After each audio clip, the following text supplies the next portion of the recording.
The following program is for informational and educational purposes only and is not to be considered legal advice.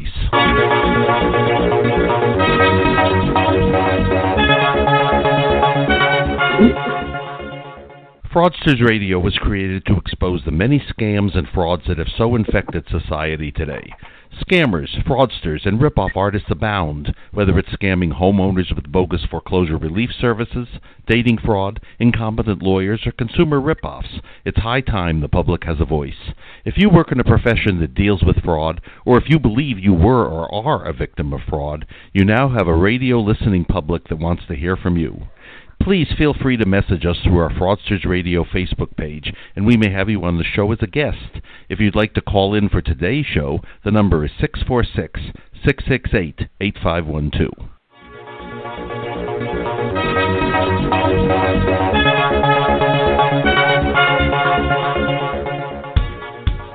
And welcome to Fraudsters Radio. I am Lori Z, radio host and consumer advocate, along with my wonderful co-host, litigation consultant Storm Bradford. Storm, you're with me?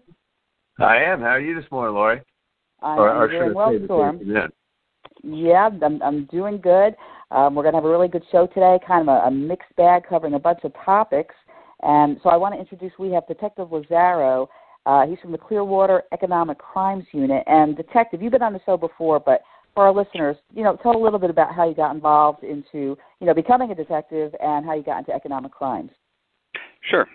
I came upstairs to the Detective Bureau about 5 years ago.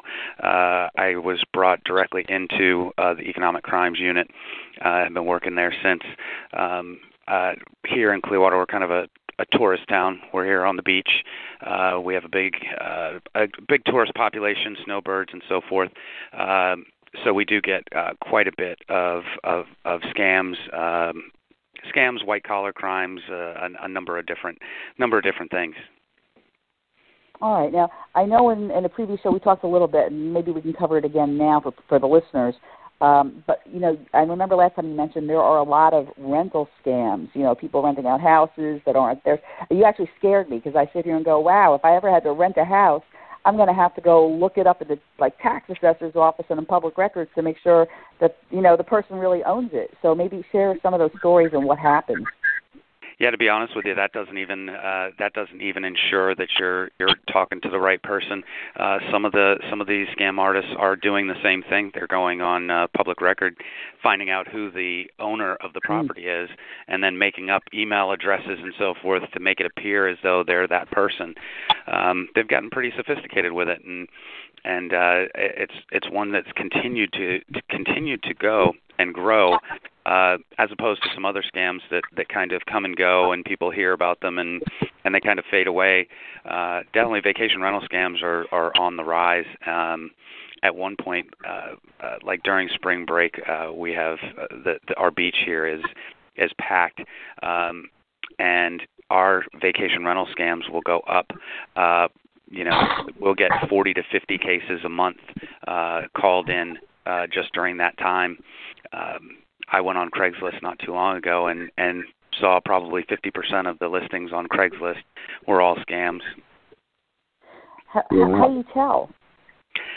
Well, it's easier for me because I live here, so I know code in itself says that you can't have a short-term rental property, a residential rental property on the beach, short-term being less than 30 days. So any of these private condos that are listed for weekly rentals or daily rentals, those are all a scam. They're not allowed to rent that way. And secondly, I know the building, so. If you pay attention, use some common sense. If you look at the rental rates, say during spring break, and your average room at the Hilton is going to cost you $300, then obviously the private condo that's 2,000 square feet right on the beach isn't going to be going for $200 a night. Gotcha. Storm, got any questions? Now, I do have a question. Why don't they allow short-term rentals? What's the purpose behind it? Well, mainly because these large condos, they don't want to have transient occupancy. So if you have very high-end condo building, I guess for security reasons and so forth, they don't want to have people coming and going, and as you can probably imagine, somebody that's staying for a week isn't taking care of the property like somebody that's doing a long-term rental or a lease, a 6-month lease, things like that. And in the residential neighborhoods where we have houses, same thing. The neighbors that live around them don't want to have a quote-unquote party house in the middle of the neighborhood where spring breakers are coming down for 3 or 4 days and being loud and everything that comes along with that. It's crazy how different states have different laws like that. Like, for example, I live in Northern Virginia, but I have a weekend place down on the East Coast at a resort, and that's what all these condos and everybody do is short-term rentals. I mean, everything's like a week or whatever the case may be, and they invite people to come down for the week. Yep, totally opposite from They have hotels here. Obviously, we have plenty of hotels on the beach, which is where they try and keep the transient occupancy. But our beach consists of basically condos and hotels on one section, and then there's another section that's all basically single-family residences. And the single-family residence, the houses on the North Beach, none of them can be rented out short-term at all. And again, go ahead. Yeah, I was going to ask you. So, what about like that Airbnb? When they do rentals, are they obligated to make sure it's allowed in the place where they're doing it? For yes. The amount of time they are obligated. Okay. It's incumbent upon the homeowner to know their local zones and codes and see whether they're allowed to do that, and that has come up. But it's not nearly as big a problem. Airbnb isn't as big a problem as the scams are. I think there probably are a few houses out here, and occasionally you'll get complaints from other neighbors saying that they're renting it out. But they do a pretty good job of keeping that in check. Detective, let me ask you, just to dovetail on what Laurie had asked you. You said that it's a scam because you're from there and you know and you know the area and so forth. How would we know, the average Joe Blow know that something's a scam? Sure. The first thing would be price. Like I said, there's a couple of really high-end condos right on the water. You can look them up on the property appraiser. They're appraised at well over $1 million. And then I will see those listed for rent on a short-term basis for a couple of $100 a night. Well, I mean, that should go without saying that you're not going to be able to rent $1 million condo for $200 a night. Aside from that, what Lori said was true. You can try and look up the property owner and see if the property owner is the same person, that's listed. But third, and what I find is probably the easiest thing to do, is copy a sentence out of the description and Google search that sentence, and you will usually find the sale, the MLS listing for that house.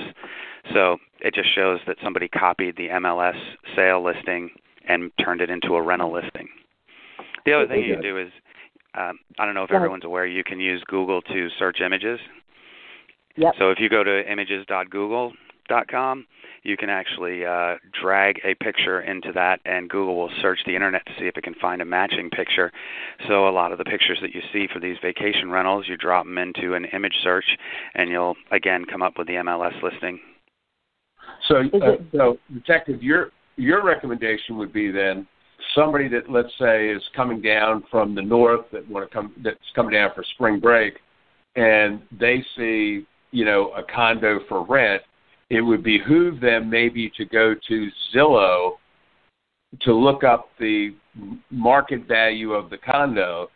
If the condo is $1 million, anybody with two brain cells rubbed together is going to know you're not going to get a condo at $100, $200 a night. That's $1 million condo. Absolutely. Yep. Yeah, 100%. Like I say, if you search a sentence out of the description, last year during spring break, I think that, the scam artists that were running these, almost every single one of the descriptions and the pictures was taken out of Zillow. So it's as easy as just copy and paste a sentence into Google. The Zillow ad will pop up, and you can see all the exact same pictures and word for word the exact same description. So it's pretty obvious at that point. Yeah, are people better off going through a property management company where there'll probably be some liability on the part of the property management company? I mean, I think people go to Craigslist because they think, hey, I'm going to get a really good deal. But, at this point, I think we all know Craigslist has a lot of major scams on it. But if they went to a property management company, as I'm assuming we have the license, with realtors and so forth, they probably have a better chance, and if the client coming down, got screwed over, basically, there would be a problem there, and that property management company would have to help them in some way. You hit it exactly right. That's the one thing I suggest to most people is, you're going to be spending a few $100s a night to come down here on spring break. You might as well spend a small amount of extra money to use some sort of property management company with a brick and mortar business that's here in the city. So when you do show up, you have a human being on site that you're going to meet with that's going to be able to hand you keys. Or if there is a problem, you have an address where the business is located, and you can drive to that address. The problem with all of these scams online is once you get down here, there's nobody to help you. You've been dealing with somebody over the internet and you have no recourse. So I definitely suggest using something like that. Yeah. And my wife and I have also used VRBO. That site's not too bad. You still want to be careful, but VRBO is a pay site. So anytime a scam artist has to produce payment, A, they don't want to spend any money. That's why they use Craigslist. But B, when you use payment information, they either have to steal payment information so it can't be tied back to them, or they have to, use their own information, which they're not going to want to do because that's a lead for us to get back to them. Yeah. So, do most people wire money, like when they're coming down here on vacation? Do they is that what the scam wants? Is a wire? It's a combination of a number of different things, but yes, wiring this last year, bank-to-bank transfers, things like that have been really big. In the past, it used to be money orders. Send a money order, and the money order would they would give them the address for a local UPS store or a reshipping company. So it looked like you were sending your money to Clearwater, but it was actually going to a reshipping company that just packaged everything up and sent it on to the bad guy. Which is really going to make your job hard, detective, because how the hell do you catch these people? Yeah. Well, the bad part on this type of scam is that it's 90% of the suspects are located outside the country. It almost sounds like a joke, but Nigeria, Malaysia, Cambodia, India. I've even had some come back to the UAE. So there's nothing that we can do once the money leaves the United States. I mean, we do our best to try and get ahead of things, be proactive, and let victims know or potential victims know that they need to be careful. And then B, the only other thing that we can do is try and cut off the revenue stream once we find it. So when we see these bank accounts that are being used to transfer fraudulently obtained money, we shut those bank accounts down.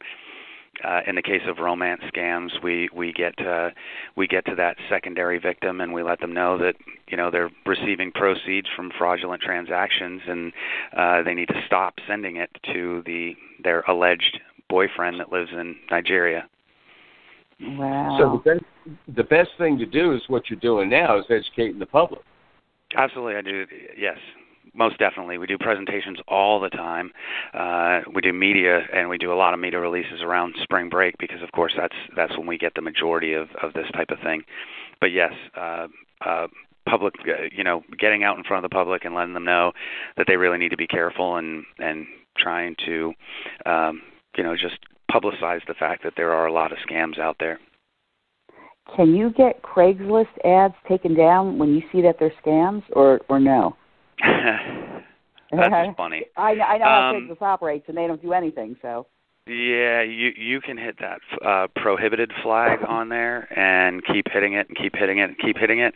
And the problem is eventually if it's flagged as prohibited enough times, they'll take a look at it. They may take it down. But the problem is that Craigslist looks at the ad and says, well, I don't see why this is prohibited, and then they just let it go back up. Or worst case, if Craigslist pulls the ad, the suspects live in Nigeria. They don't care. They're just going to repost it. Another one, right? So they'll literally just hit enter again and again and again, and then they just keep putting them back up. We have a couple of people down here. Poor people bought $1 million condos, and every single year their condo is listed for rent during spring break, and they have people. Most of these are the condo buildings are inaccessible, but you'll have people downstairs knocking on the door until the general manager comes to the door and lets them know you can't come in. We don't rent houses, places here. Wow, that's sad. That's sad. It would make me nervous about doing anything like that. Yeah, I mean, I have to admit, my wife and I went out of town and we used VRBO, and I did all the checking that I could do beforehand, but I was a little bit nervous right up until I got the key and walked in the place and was like, okay, great. Yeah. All right, well, let's do this. Let's take a quick commercial break, and we got a lot more to go, so we'll be back in a moment.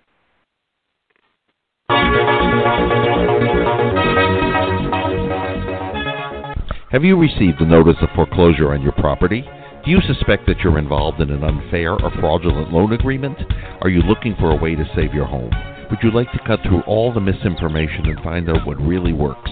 Would you like to learn strategies that the so-called gurus aren't aware of? If you answered yes to any of those questions, a professional team at Mortgage Fraud Examiners can assist you and your attorney with all of these things and more. Contract breaches, errors, statutory regulatory violations, fraudulent appraisals, and other fraudulent conduct cause most mortgages to be legally problematic. In fact, the Federal Deposit Insurance Corporation found that nearly 2,000 financial institutions they assessed received citations for significant compliance violations. They also examined appraisals and found out that of the 259 appraisals reviewed for accuracy, only 7 fully complied with professional standards. Call us at 844-920-7200. That's 844-920-7200. Mortgage Fraud Examiners, 844-920-7200. Here we go. We're back on AM FM 24/7 radio. The call-in number is area code 646-668-8512, and we have a special guest today, Detective. I call you Doctor because of your expertise in this field. I like Doctor better. Yeah, you like Doctor better. I'm sure you'd like to get paid like a doctor. That's You're right about that. We'll call him Dr. Detective Lazzaro. Yeah. One thing about law enforcement that nobody seems to understand, you guys put your lives on the line every day for no money whatsoever. I'm not putting my life on the line for no. I mean, you look at these professional athletes playing football, I put my body on the line every Sunday. Yeah, you put your body on the line, but you're making $10 million a year. Yeah, and right, your body right. is not your life. And we have law enforcement out there that put their lives on the line every day for a little bit of money. And we really appreciate what you do for us. I know there's a lot of bad press and fake news and everything that, police are bad guys, law enforcement's bad guys. But you're not bad guys. You're out here trying to help people, just like what you're doing now. You're educating the public. You're trying to save them money. You're trying to save them hurt. And, I commend you guys every day that you go out that door because, you may not come back in that door one day. And it's really a credit to what you guys do for a living. Well, I certainly appreciate that. I have an idea, Storm. I think that all of the wealthy athletes should be donating money to the police department, and then it would help them get more people to stop all these people from being defrauded. Yeah. Exactly. That's how it should be, but that doesn't seem to be how it works. And I know in the past we talked about rental scams. There was a story where 4 families showed up to the same property, and of course it wasn't legit, and they were all screwed out of money. But in moving, they have to hire, in most cases, moving companies. And so I actually pulled up an article from a website called moving.com that gives a bunch of red flags. And Detective, I'm going to go through some of them, and maybe you can just talk a little bit about it. But my understanding is that moving companies have to be licensed and insured. And so I know there are ways that you can check. Again, I think of Craigslist. Most of those companies, they're probably not licensed and insured. So even though you may think you're hiring a legitimate company, can you ask those companies for a copy of their license and their insurance? Oh, absolutely. Yep, absolutely. And I was also looking through some articles on that. Not only can you ask them for their insurance or registration, their documentation, but one website that I saw said that by federal regulation, if you're moving from one state to another, they need to provide you with rights and responsibilities when you move brochure or booklet. So legitimate companies should be well documented and should be able to provide that documentation without a doubt. Yeah, one of the hard part, like when I moved down here from New Jersey to Florida, I think we had probably about 2/3 of the truck, and somebody else had the first third that was packed in first. But somehow, they unloaded us first, and we realized afterwards that some of the boxes weren't ours. They were first persons, so we had to call them back. But I see that that's a pretty common mistake, is that they mix everything up because there's no real way to segregate things in the truck necessarily. Sure, I can certainly see that happening. I guess it's a good thing that you were honest and legitimate with them when they dropped off extra stuff to you. I mean, if it was somebody else, they may not call in and say anything. That's true.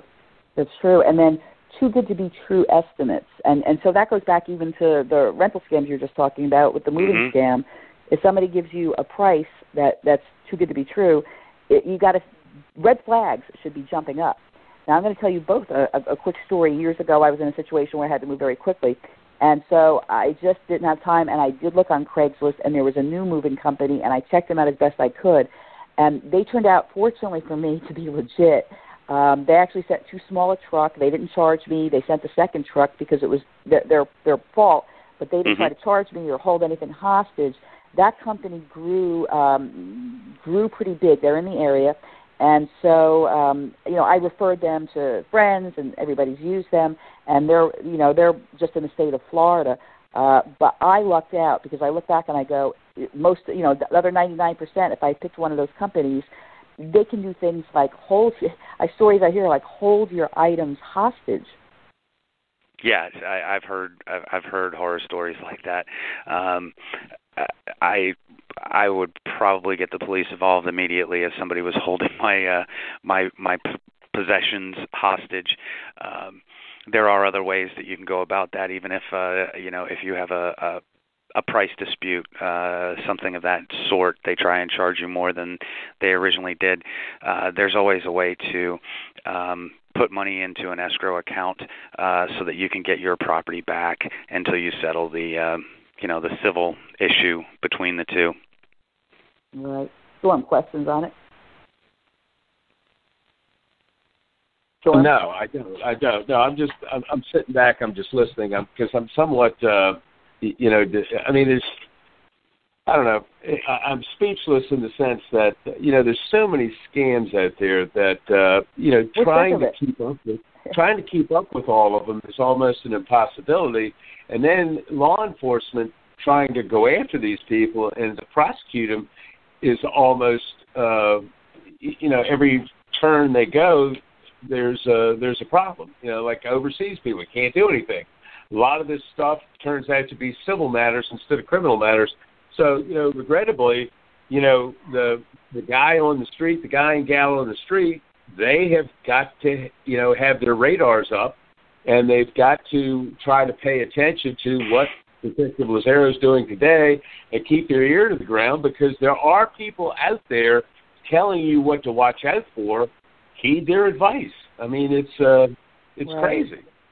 Well, that's what we obviously are trying to do is to help people not get screwed over and not get defrauded, because we know so many people that have been, and I have not myself been, and I do a lot of due diligence, but the con artists, it's that old thing where they say the bad guys have better guns than than the police departments do. Well, the scammers can out-scam even the smartest people because even they could do everything. They could do their due diligence, and it could still turn out to be a scammer. Now, I want to ask Storm a question here because I think he can answer this one. It's saying that when you are renting a truck to, trucking company or moving company to move, if it says if they only offer non-binding estimates as opposed to binding estimates, you should run. So can you explain what the difference is between that? Sure. A non-binding estimate is exactly that. It's an estimate. That's somebody coming in and saying, I think it's going to take about $1,000 to move everything. We'll let you know once we do it. Whereas a binding estimate is where they come in and say, we will move all your stuff for $1,000, and they're going to put it in writing. Non-binding is kind of open-ended. Obviously, I can say $1,000, but then I find out that it took me a lot longer. Gas prices went up. I can charge you all that stuff because I'm not bound to a contract or an estimate. So you would definitely want to get that in writing, exactly how much you expect to be. They expect to be paid at the end of this contract.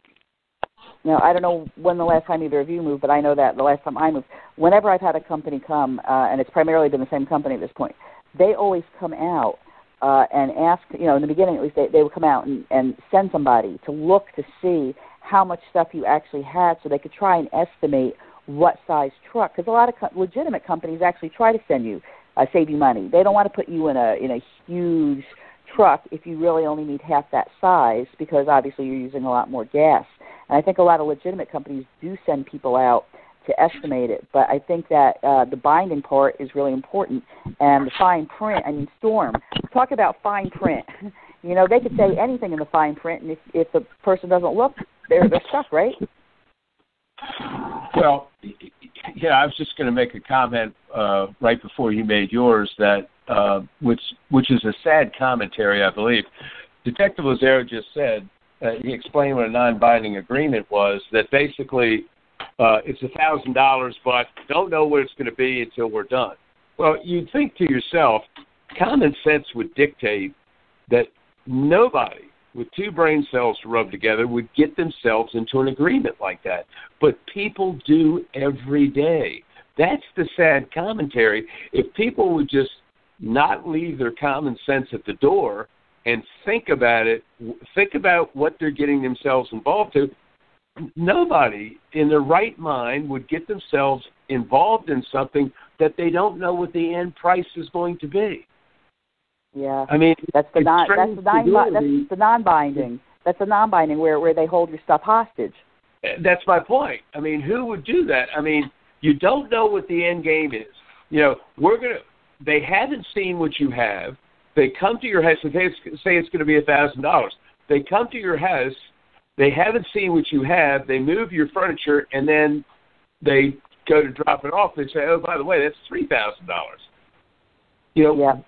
It strains credulity that people would get themselves involved in that, but they do every day, and that's the sad commentary, that people aren't using common sense before they spend their money. Well, right, and they don't check online either, because you can check ratings or reviews on companies. The only thing I don't like about that is a lot of them aren't verified, so you don't know if it's just a friend of the person or not. But according to this website, it's saying that you can go to Moving Company Directory. It's on moving.com, and they have a thing called Moving Company Directory, which shows reviews for 600 moving companies nationwide. So that might be a little bit better. And also, check and see if they file complaints with the BBB or something called the FMCSA. I'm assuming that's some type of an organization that checks on that. A lot of people don't even call for references on companies. Also, are people professional? Do they show up, in a uniform or not? And if they don't give you a bill of lading, that's kind of dangerous. But here's another one. They demand to be paid up front. Well, I think you'd have to be crazy to pay any company the entire amount of the move up front, because what if it's not really the moving company to begin with, and they're sending the money to Nigeria, right? I mean, that could happen. Absolutely. I don't see any reason why you would have to pay any kind of upfront cost on a move because they have no they have no overhead, or they have nothing that they have to pay for ahead of the move. They're going to bring a truck and the labor. They don't start incurring any costs until they start paying labor to move your items. I know, contractors that work on your house or so forth. They have materials to purchase and so forth, and sometimes they'll ask for a down payment.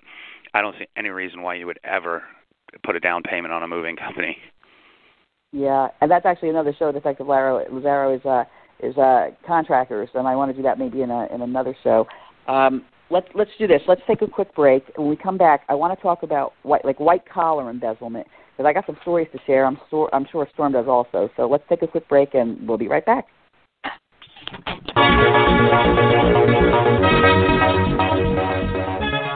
There is a very high likelihood your mortgage contains an extensive error. At Mortgage Fraud Examiners, we know just how costly a missed opportunity can be. For almost 40 years, we have consulted, retained, and referred to by attorneys, lawyers, trial practitioners throughout the nation. Put another way, we are the trusted source for litigation support. A foreclosure is basically an allegation the homeowner breached the contract by failing to make timely payments. The contract is clear. The borrower promised they would make timely payments, and if they didn't, the lender could take the property. The only way to overcome the homeowner's breach is to show the lender breached first, identify errors that would void the contract, identify regulatory violations, identify appraisal fraud and other fraudulent contact, and the only way to find these wrongs is to thoroughly examine the whole mortgage transaction. This meticulous examination of your mortgage transaction and appraisal can identify legal defects that would make your mortgage unenforceable and entitle you to compensation or even free title to your property. Call us at 844-920-7200. Mortgage Fraud Examiners, that's 844-920-7200. 844-920-7200. Here we are. We're back on AM FM 24/7 radio. The call-in number is area code 642-668-8512 with our special guest, Detective Lazzaro. Detective Lazzaro, you're with the Clearwater Police Department? Yes, sir. Yep. Okay. Clearwater, Florida. I want to get that straight. Now, here's something that's kind of a scam too, and I don't know, Detective, if you're familiar with it, but we're talking about checking reviews and doing things like that. There are scams where there's like rip-off reports. Everybody knows that if they're in business, that rip-off reports now is a place for competitors to go under an assumed names, make things up, and badmouth companies. Conversely, you have like Yelp, and you have some other different places that you can look up where they put in false information about how good they are. Case in point, a few years back, my engine went bad on my car. I took it into the Chrysler dealership. They wanted $8,000 to put a new engine in it.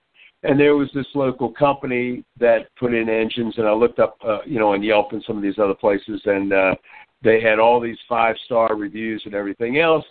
And so I went there, and they were like almost half the cost of what it was at the Chrysler dealership.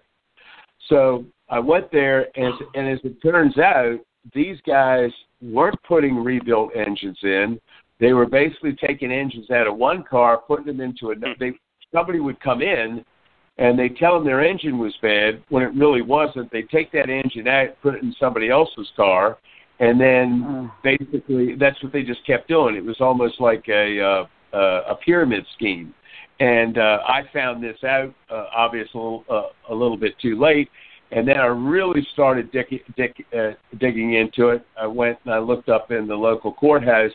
These guys have been sued on numerous occasions. They had injunctions against them and everything else. But here it was in these different groups where you could afford to find out information about local companies, and all of it was made up. Do you have any experience with that, Detective?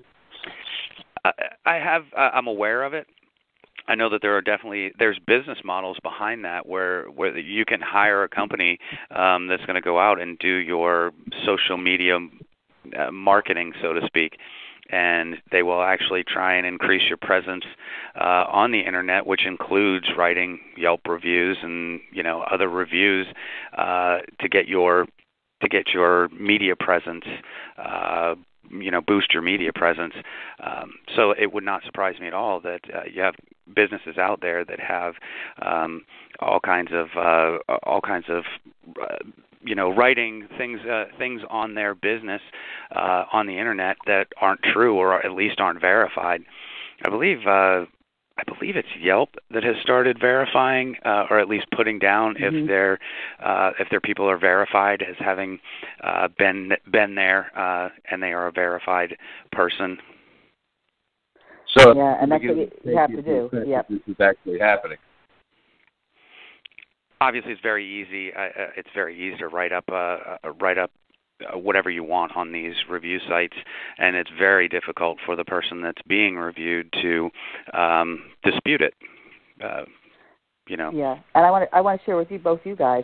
When I check out companies, something interesting. I can think of this in the case of a realtor and a website developer whose sites I looked at, and so when I looked at the ratings, they all looked like they were, or they sounded like they were written by the same person. They were all 3 sentences long. They all basically said the same thing, just using other words or rearranging it. And I looked at it and I went, it looks like the same person wrote that, and that to me was a red flag. So I never even would think of doing that. For my company, people write me a testimonial. They're actually writing me a testimonial. But I don't do the ratings because of that, because you don't really know what to believe anymore, right? Oh, absolutely. Yeah, the internet has provided anonymity to everybody. If somebody's good at it, there's absolutely no way to tell who they are, where they are, whether they did what they said they were doing. It's just there's such a disconnect between reality and the internet. Right. And so, in talking white collar fraud, I wanted to share a story with you guys. Sure. I have a friend who's a doctor, and this actually, I just got another phone call from somebody who's married to a doctor that this happened to. So he was actually embezzled by the billing manager. What I'm finding out is that doctors and dentists seem to have a very high rate of billing managers because they're given authority on the accounts, and they can sign checks, and they seem to be embezzled more than other types of businesses.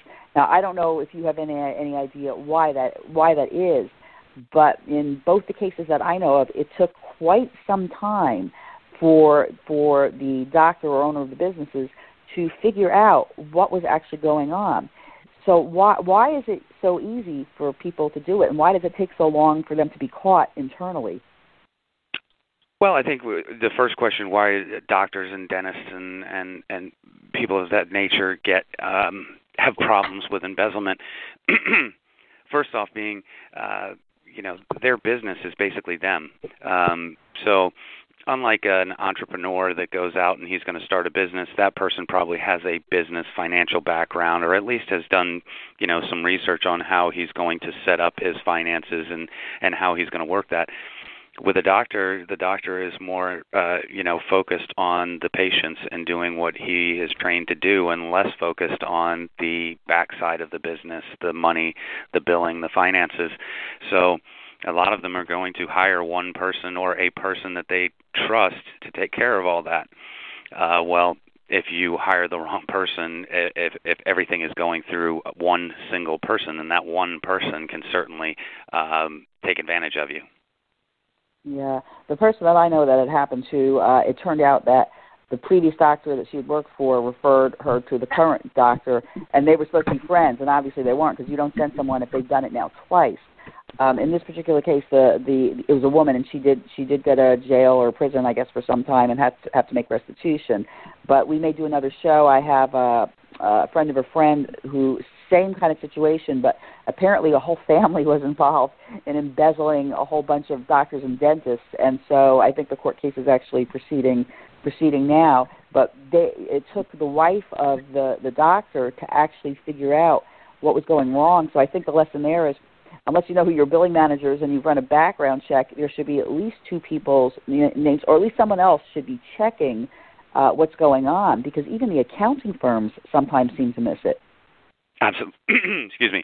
Absolutely. And one thing that you have to realize is the accounting firm, like if you have if the doctor has a billing manager and also an accountant, the accountant is only getting the information that the billing manager is giving them. They're not they're not verifying. They're not necessarily going back and verifying each of the transactions. They're just taking in the overall, doing taxes and things like that. So the accountant may not have what they need to see that if the crime is being committed on the billing side, the accountant may not have that information to be able to find that out. And a two-party, a checks and balances system is something that I preach to everybody that I get that has embezzlement cases or has employee theft, you name it. I always say at least two people checking over, especially when you're talking about cash or your accounts receivable, money coming in. Two people need to be going over that. One person in charge of that is just ripe for fraud, for theft. Right. Not uncommon in nonprofits either. I know it's fairly common in nonprofits. Storm, questions? No, I was just going to make a comment that there are companies that doctors and attorneys and other professionals and dentists they can hire that will handle that kind of stuff for them. There's an old adage that nobody's going to watch your money as good as you do, but I certainly think it would be much safer to use a company that's what they do for a living, invoicing, processing payments coming in and that kind of stuff. At least you could have some sort of leverage with them to possibly get your money back versus somebody that you just hired off the street that was more or less somebody just working in your office. The temptation is too easy for them to take money. And with a company, I think you'd be better served going with one of them. Yeah, I'd be curious if doctors and dentist office actually run background checks on their employees. I'm guessing probably most of them don't, but I would think you would do that on a billing manager or someone that's in a financial capacity would be to run a background check. Oh, absolutely, and you are correct. There are a number of cases that we've had where you look. I'll run the person. Just even through our report writing system and see that they've had so much contact with police in the past and think to myself, how in the heck did that person get hired to handle money? People don't do background checks. I don't know, kind of scary. Now, I want to talk a little bit before we get a break about tax evasion. Is that something that is common that you're aware of that you have to deal with in your department? No. Excuse me. Or it's IRS only? IRS. We do have one person on an IRS task force that works with the IRS, but tax evasion it may get reported to us, but we don't investigate it. It goes straight to the IRS for investigation, which I'm actually glad about because I'm not sure that we could handle we could handle all those extra cases. Yeah, it sounds like you have a tremendous amount of cases where you are not enough people to do it. And I think what makes it difficult for the public is when somebody gets ripped off, it's frustrating for them because you want to help them, but you just don't have the manpower to help everybody.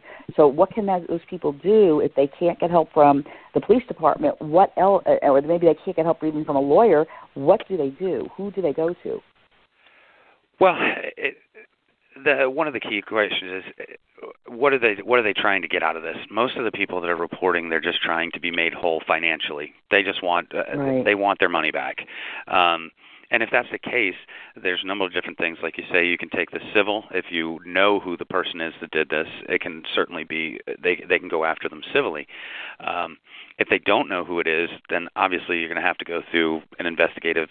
It's going to have to go through the police department until they're able to determine who a suspect is.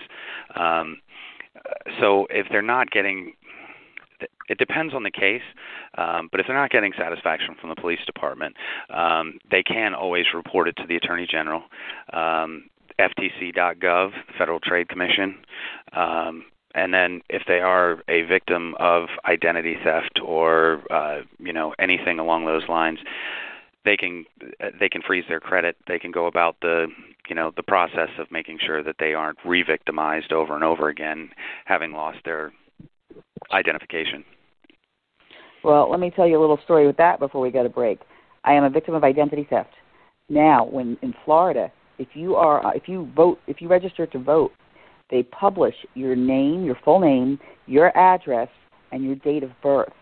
So if I already know that my social is on the black market, it makes it really easy because the state of Florida will not remove my date of birth, will not remove my information.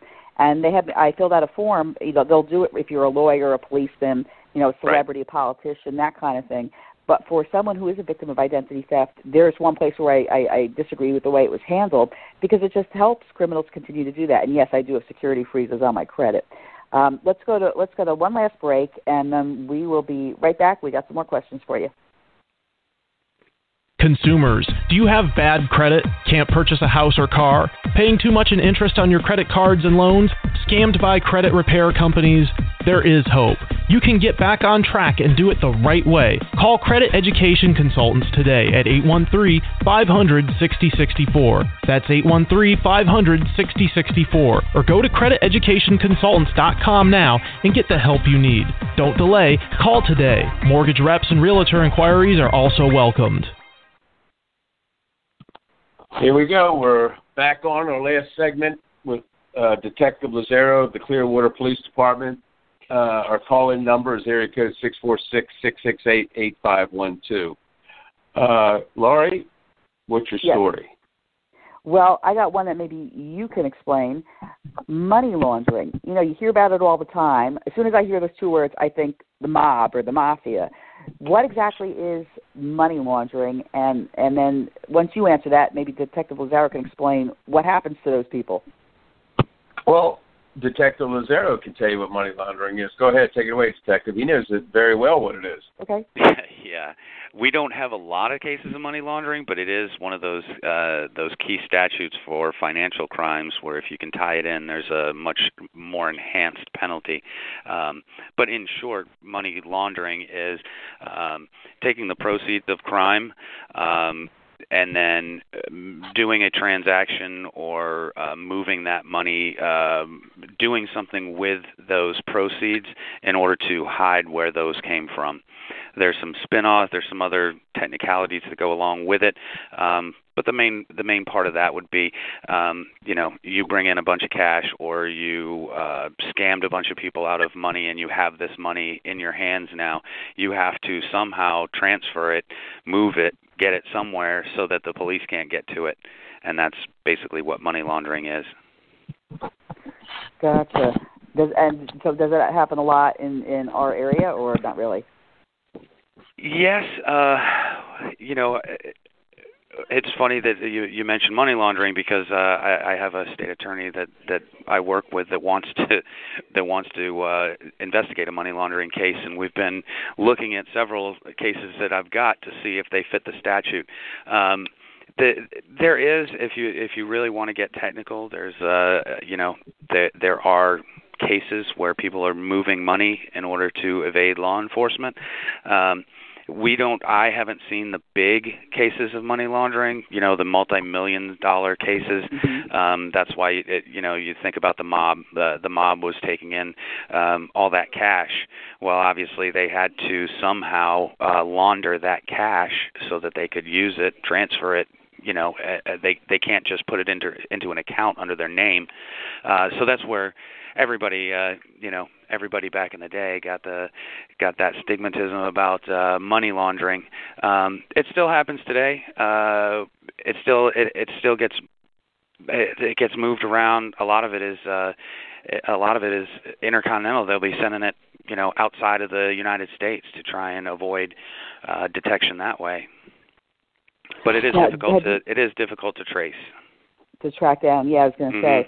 Have you ever seen? Years ago, I worked with a company where I called on police departments, and so they used to show me things like fake printed money, and now we're talking probably 25 years ago.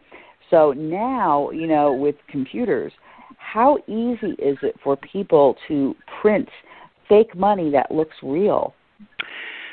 Well, obviously with computers, it's made it a lot easier than 20 years ago.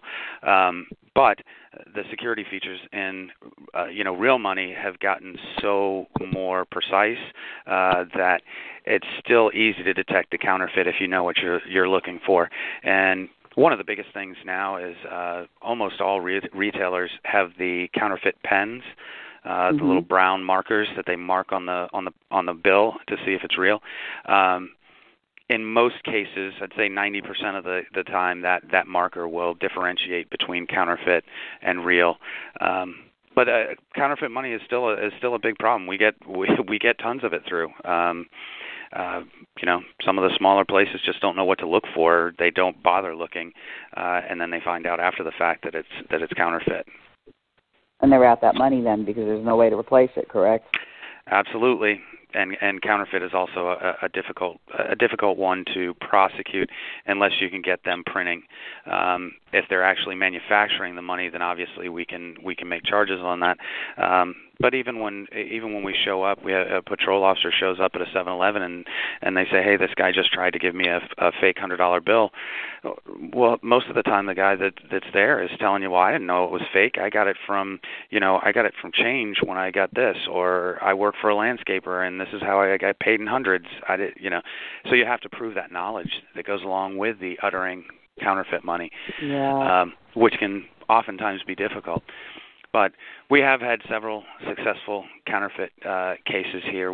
There was a couple of guys that had a pretty sophisticated printing operation here, and we ended up with about $90,000 in counterfeit bills that they had just made a run on. That's a lot of money. That's a lot of Detective, money. Now I know.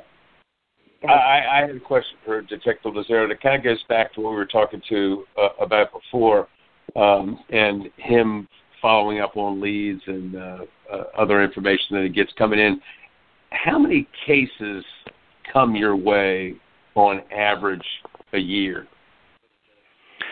Let's see, about 30. I get assigned about 30 to 40 per month. So, upwards of 500 a year. And I know right off the bat that you and your associates there at the police department don't have the manpower to investigate all these cases. And this is what the honest, there's an old adage, locks are for honest people because crooks can get through anything. Again, this is something else. The crooks know this. The crooks know that law enforcement doesn't have the manpower to come after them. That's why they continue to do what they do, and the numbers even keep getting higher. So again, it falls back on the citizenry to educate themselves and to learn and understand. If it sounds too good to be true, it probably is. To think things out before they spend their money, because it's almost counterproductive to, throw your money out there nilly-willy and then call you up and say, "Hey, detective, you got to get my money back for me. This guy ripped me off." Well, that's not your job. And we get that all the time. All the time. And then you tell them, "Well, you responded. You sent somebody that you've never even met, that you've only emailed. You sent them $2,000, and they're like, and I want my money back." Wow, that's a tall order. It's too late. It's too late. Yeah, they're pissed at you because they're not getting their money back. They need to take a look in the mirror, because if they had done what they should have done, was thought things out before they spent their money, and then don't play the victim card and call up law enforcement and say, "You got to help me get my money back." No, that's not my job. No. So I think that, people need to start to take responsibility for themselves and stop being victims. You're not going to be a victim if you go out there, you use common sense, and you do what you should be doing by checking things out before you throw your money out the door. Yeah, and yes, I agree. Detective, Yeah, Detective, is there any way for are police departments allowed to take, I would think, people that are in training in school to take interns? I mean, if they intern for free to gain credit for their schooling, wouldn't that help? It probably would. Some of the stuff that we do, though, is case sensitive, and there's also that you get kind of tangled up with the whole having to appear in court, trial as a witness. But yes, we have had interns come through, and I'm sure the department all departments are looking at ways to increase manpower for certain things. The one good thing for us is that the financial institutions are starting to realize, they have for several years now, that the credit card fraud and the skimmers and all this it's so rampant now that they're reimbursing their customers very quickly. And as I said before, most people that call in and they file a report, they're doing it for if it's just a charge or two on their credit card or their debit card, they're doing it because the bank told them to, and because it's part of the reporting requirement for the FTC. So they'll file the report in a week or two, probably less in most cases. In a week, they have their money back from the bank, and they're no longer interested in chasing around some guy that that they want to they don't want to prosecute anymore. So that part has eased up on us just a little bit, but the amount of cases coming in is going up exponentially, without a doubt. Even the people that used to stand on the street corner and sell drugs have found that it's a lot more lucrative and safer to scam money from banks, to open up bad accounts and deposit bad checks, things of that nature. Right. Down here in Florida, one of the things is they put those devices at the gas stations, so over it. So when you're punching in the numbers, I guess it's picking that up. Yep. And so now when I go to the gas station, like I actually move it, I shake it, I look to see, hey, is this real or fake? Because it seems to be, such a frequent thing down here. So I think you have to look at every single thing nowadays. You have to think like a criminal in order to outsmart them so that you don't get screwed over. Well, yeah, and as far as the skimmers are concerned, I don't know if we went over this last time, but always use your credit card. Don't use your debit card. Yeah, debit card, right? Because your debit card is tied to your actual your actual bank account. It's real money that you put in there from work, from your paycheck. A credit card is just like an IOU. So I mean, it's monopoly money. It's just you saying, hey, if I use it, I'll pay you back for it. Well, if the bad guy gets a hold of your credit card and charges up $3,000, that's something you can fight out with the financial institution and say, look, I wasn't in Miami, that wasn't me. But if they get at your debit card, they're going to take $3,000 out of your debit account, your bank account. You might not be able to pay your mortgage. So exactly. You get the merchant protection on the credit card. This is sort of funny but sad at the same time. Years ago I read a story when skimmers were just coming out, and someone set up a skimmer near one of the outside ATMs, and it said, swipe card to clean here. And so you're laughing, right? You're laughing because people thought the bank put it out there. Clean your card before you put it in the thing. Yeah, and so a lot of people lost a lot of money that way. So, hopefully the listeners have learned something from this. A lot of it is just due diligence, not placing yourself in that scenario. I think we've all done it because we all think we're smarter than everybody. I think if you could get rid of sites like Craigslist, just because they seem to have a lot of crime associated with them to begin with, I don't know that will ever happen. Storm, any last comments or questions? Yeah, I do. When do I know when to call law enforcement and when not to, when I've been involved in some sort of a scam? Well, I would say if you're involved in a scam, I would call immediately. Even if it's somebody from outside the country, they don't always get the money transferred immediately. They try to. But like in the case of a romance scam, it might go to another person here in the United States, and then maybe it bounces over. Then they have to withdraw it. So there's still the potential for it's time sensitive. There's a potential that we could block that money from moving. And at the very least, here in Clearwater, we do phone reporting. So you can call in if it's something minor that somebody, whether it's a small amount of money or no money at all, you can just call in a report and report it to us. If it's part of a bigger scheme, then we'll be able to put that together. So it's not going to overwork you guys by just having people call in willy-nilly then on something. We get information reports all the time. It's literally listed economic crimes information, and it is people calling in to say that, hey, someone said they were from Duke Energy and I didn't pay my energy bill, or, any number of different scams that they'll call in and inform us about. And it's just that. It's creating a database for us, and we can put things together. When we are able to identify a suspect, we can put together multiple cases against them. Yeah. And, guys, we got to kind of close out here. Detective, is there any way people can reach you if they have a question? Sure. The phone number here for the police department is 727-562-4242. Great. We want to thank you for joining us today. Storm, thanks for being on, co-hosting today. And thanks for joining us on Fraudsters Radio. Please join us again next Monday from 1 to 2 p.m. Eastern Time live. Remember, we'd like to hear your stories, and you can contact us through the Fraudsters Radio Facebook page. Thanks, guys. Thank you. Enjoy your week.